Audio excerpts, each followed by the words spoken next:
A strong hold over current affairs is your way to succeed in the UPSC Civil Services examination. Brace yourself and get detailed coverage of relevant news both nationally and internationally. With the monthly current affairs revision program starting from 26th October at 5 p.m. Enroll today and elevate your current affairs knowledge with comprehensive coverage of current affairs compiled through relevant sources such as the Hindu Indian Express, Economic Times, PIB Yojana, and others. Expert support and personalized mentoring. Comprehensive assessment through MCQs and mains-oriented questions.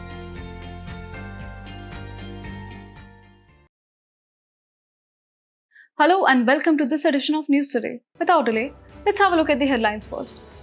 Global Hunger Index 2024 ranks India under serious category. Working paper co-authored by former CEA Arvind Subramanian raises concerns of multiplying multi-plants.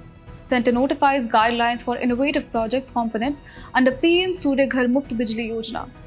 WHO and UNICEF released Mental Health of Children and Young People Service Guidance Report. Prime Minister attended the 19th East Asia Summit in Vientiane, Laos, PDR. National Regulatory Authority of India meets WHO international standards for vaccine regulations.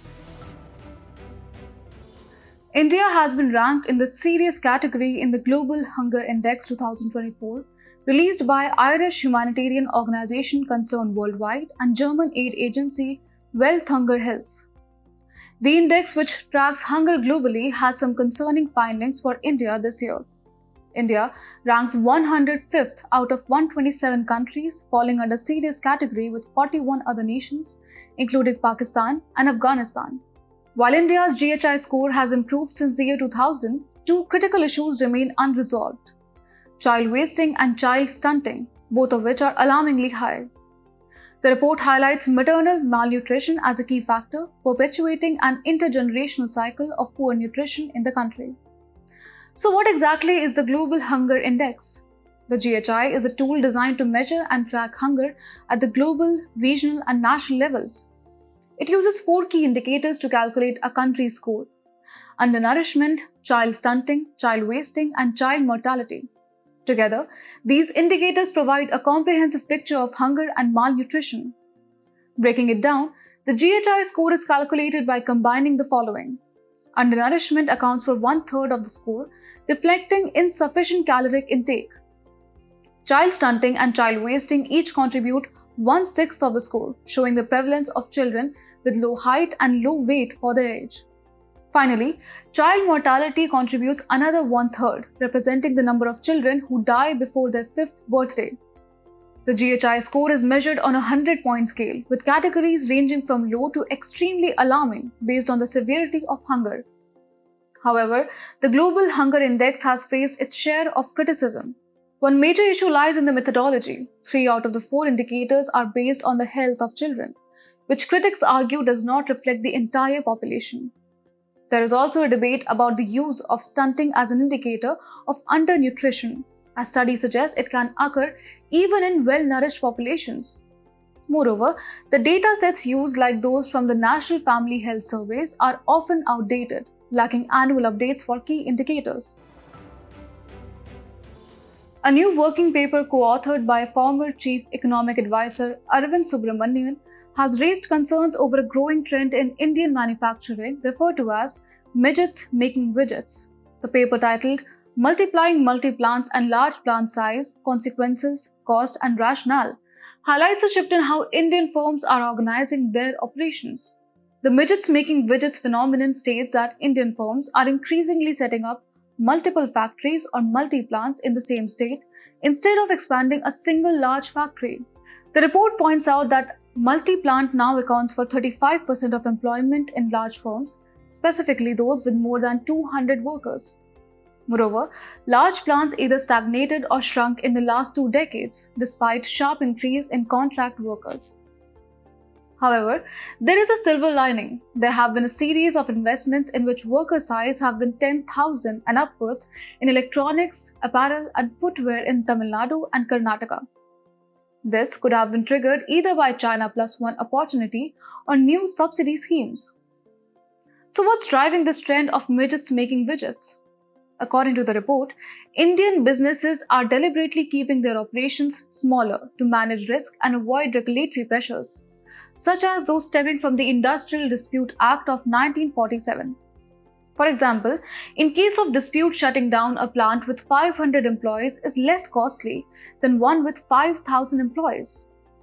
But this trend comes with significant consequences. The paper notes that multi-plant firms tend to have lower productivity compared to single-plant firms of equivalent size. This means Indian firms are losing out to smaller countries like Bangladesh, where larger plants dominate labor-intensive sectors such as apparel. Bangladesh, for instance, exports 95% of its apparel output, whereas India exports just 37%. As India's manufacturing sector navigates these challenges, the report emphasizes the need to address the underlying issues driving this trend. The government has recently introduced new guidelines for the innovative projects component under the PM-Surya Ghar, Muft Bijli Yojana. These guidelines, notified by the Ministry of New and Renewable Energy, aim to encourage advancements in rooftop solar technologies, new business models, and better integration techniques. While the government had already issued guidelines for other subcomponents such as the Model Solar Village, this latest step focuses on boosting innovation through the innovative projects component. The goal here is to support startups, institutions, and industries in testing out new concepts, with a special focus on emerging solutions like blockchain-based peer-to-peer solar trading. So who exactly can participate? Any entity or individual is eligible, including those involved in international cooperation, where joint research and design efforts can be taken up. These projects are designed to have a maximum duration of 18 months. And when it comes to funding, the government has allocated Rs 500 crore to support advancements in rooftop solar technologies. Specifically, financial assistance will cover up to 60% of the project cost, or Rs 30 crore, whichever is lower. The scheme will be implemented through the National Institute of Solar Energy. Now, let's take a broader look at the PM-Surya Ghar Muft Bijli Yojana launched in 2024. The scheme is under the Union Ministry of New and Renewable Energy and will run until the financial year 2026-27. Its key objective is to install rooftop solar systems and provide free electricity for up to 300 monthly units to 1 crore households. There are also substantial subsidy benefits under the scheme. For systems up to 2 kilowatt capacity, the government will provide 60% of the solar unit cost, while for systems between 2 to 3 kilowatt capacity, the subsidy will be 40% of the additional system cost. On the occasion of World Mental Health Day, observed annually on October 10 since 1992, the World Health Organization and UNICEF have released a significant report titled Mental Health of Children and Young People Service Guidance. This report sheds light on critical issues surrounding the mental well-being of our younger generations. Now, let's first take a moment to understand what mental health is. It refers to a state of mental well-being that allows individuals to manage life's stresses, realize their potential, learn effectively, work productively, and contribute to their communities. The report brings forward some eye-opening findings. For instance, did you know that 1/3 of all mental health conditions appear before the age of 14 and half before the age of 18? Alarming, isn't it? Furthermore, around 15% of adolescents aged 10 to 19 years have experienced mental health conditions, with anxiety, depression, and behavioral disorders being the most prevalent. Tragically, suicide is the fourth leading cause of death among those aged 15 to 19 years. However, despite these concerning figures, many young people struggling with mental health issues do not receive the care they need. Why is that? It boils down to three main barriers: limited access to services, high treatment cost, and of course, the lingering stigma surrounding mental health. Let's dig a bit deeper. The report points out that in general, public funding and human resources for mental health services are low across the globe. And services specifically aimed at children and adolescents are even scarcer. This lack of support is a critical concern that needs immediate attention. To address this gap, the report advocates for a shift from institutional care to community-based services. This approach would allow children to stay within their families and communities, ensuring continuity in their education, social relationships, and overall development. Now, turning to India, the report recognizes the country's strides in mental health care. Notably, the Mental Health Care Act of 2017 decriminalized suicidal behavior, an important step forward. Additionally, two Indian institutions have been highlighted for their commendable efforts. First, the Schizophrenia Research Foundation, or SCARF, in Chennai, Tamil Nadu. SCARF provides free care based on international standards for early psychosis services, making essential treatment accessible to many. Second, the Center for Mental Health Law and Policy in Maharashtra has taken an innovative approach with its Outlive program.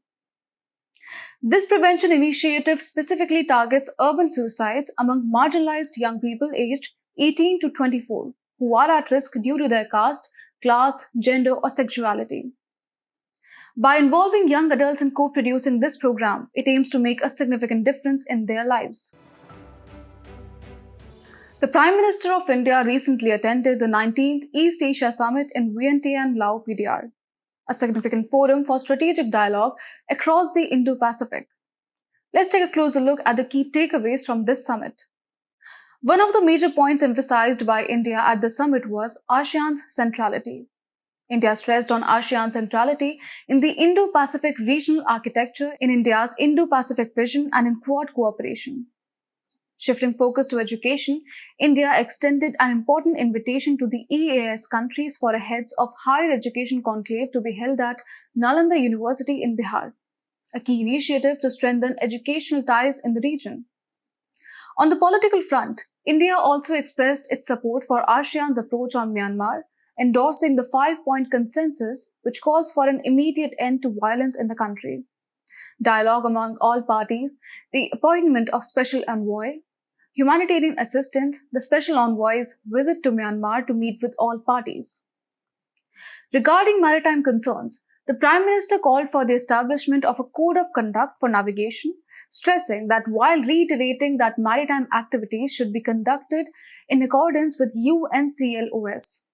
India called for developing robust COC that should not impose restrictions on the foreign policies of regional countries. India also emphasized the region should pursue a development-based approach rather than one pivoted on expansionism. Now, for a brief background on the East Asia Summit, or EAS. It was established in 2005 in Kuala Lumpur, Malaysia. Its aim is to promote peace, stability, and economic prosperity in East Asia. It includes 18 participants, 10 from ASEAN member states, and key global players like India, Australia, China, Japan, New Zealand, South Korea, Russia, and the US. The ASEAN members are Brunei, Cambodia, Indonesia, Laos, Malaysia, Myanmar, the Philippines, Singapore, Thailand, and Vietnam. It includes 6 priority areas of cooperation: environment and energy, education, finance, global health issues and pandemic diseases, natural disaster management, and ASEAN connectivity. And lastly, looking at its significance, the EAS members represented approximately 53% of world's population and 60% of global GDP. Clearly, the summit continues to be a vital platform for regional cooperation. In a significant development, India's National Regulatory Authority has met WHO international standards for vaccine regulations. The NRA and its affiliated institutions have been declared functional across all key regulatory functions according to the WHO's Global Benchmarking Tool, or GBT. Back in 2017, India's NRA was assessed with the older GBT version 5. Now, after reassessment using the updated GPT-6, India has maintained its maturity level 3, scoring the highest marks in several regulatory functions. Achieving maturity level 3 indicates that India has a stable, well-functioning and integrated regulatory system. But what exactly is the WHO's Global Benchmarking Tool? It is an assessment tool used to evaluate national regulatory systems across various products, including vaccines, medicines, blood products, and medical devices. The GBT incorporates a maturity level scale ranging from level 1, indicating the existence of some regulatory elements, to level 4, which represents an advanced level of performance and continuous improvement. Now, let's talk about India's National Regulatory Authority itself. The NRA consists of institutions engaged in the regulation, control, and testing of vaccines to ensure they meet international standards of quality, safety, and efficacy. It includes key bodies such as the Central Drugs Standard Control Organization or CDSCO, state drug regulatory authorities, the Central Drugs Laboratory, the Immunization Division, and the Pharmacovigilance Program of India. In terms of vaccine regulation in India, the process is governed by the Drugs and Cosmetics Act of 1940 and its associated rules. A manufacturing license for vaccines is granted after a joint evaluation by the State Licensing Authority and the CDSCO. For new vaccines, the new Drugs and Clinical Trials Rules of 2019 outlines specific requirements for clinical studies and approvals. Moreover, vaccines that are derived from recombinant DNA or rDNA also need to comply with guidelines from the Department of Biotechnology. As we conclude today's main news, let's have a look at some quick updates. Nobel Peace Prize 2024 has been awarded to Japanese organization Nihon Hidankyo for its efforts to achieve a world free of nuclear weapons. It is a grassroots movement of atomic bomb survivors from Hiroshima and Nagasaki. Indian suppliers are third largest provider of organizations, health and nutrition support to children globally according to United Nations International Children's Emergency Fund. Headquartered in New York, USA, UNICEF was created in 1946 by UN General Assembly. Prime Ministers of India and Lao PDR held bilateral talks on the Sideline East Asia Summit. It highlighted the restoration of Wat Pho UNESCO site by the Archaeological Survey of India. Cabinet Committee on Security has reportedly approved Phase 3 of SBS initiative. It will include launching various AI-powered spy satellites over 5 years to improve surveillance. Moreover, it will support the specific operations and missions of the 3 armed services. Auroras were captured at India's highest observatory in Hanle, Ladakh. Aurora are multicolored lights that appear in the upper atmosphere, that is the ionosphere. They are common occurrences at high northern and southern latitudes, less frequent at mid-latitudes, and seldom seen near the equator. The Union Minister inaugurated India's first demonstration facility for biopolymers, Jejuri in Pune, Maharashtra. It is a pioneering effort in developing indigenously integrated technology for the production of polylactic acid bioplastic. Recently, researchers identified people with an undiagnosed rare genetic disorder using data from a biobank. Biobank is a repository of biological samples such as blood, DNA, cells, tissues, and/or organs alongside their genetic data. Recently, a Kerala man was diagnosed with the bacterial disease called murine typhus, also known as endemic typhus. It is a flea-borne typhus or flea-borne spotted fever. A new type of drone called Dragon drone has been used in the recently Russia-Ukraine war. It is a type of unmanned aerial vehicle that can release a substance called thermite, which is a mixture of aluminium and iron oxide. Before we sign off, let's challenge your understanding in today's installment of Test Your Knowledge.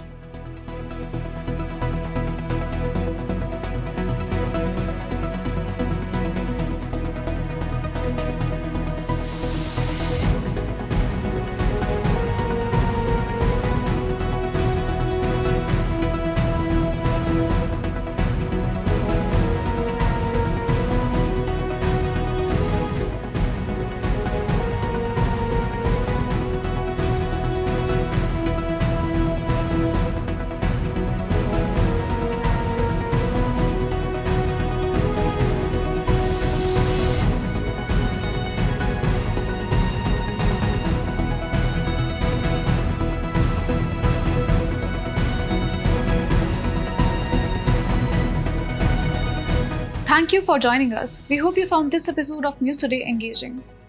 For the solution to the quiz and to access the PDF version of News Today, remember to visit the provided links in the description below.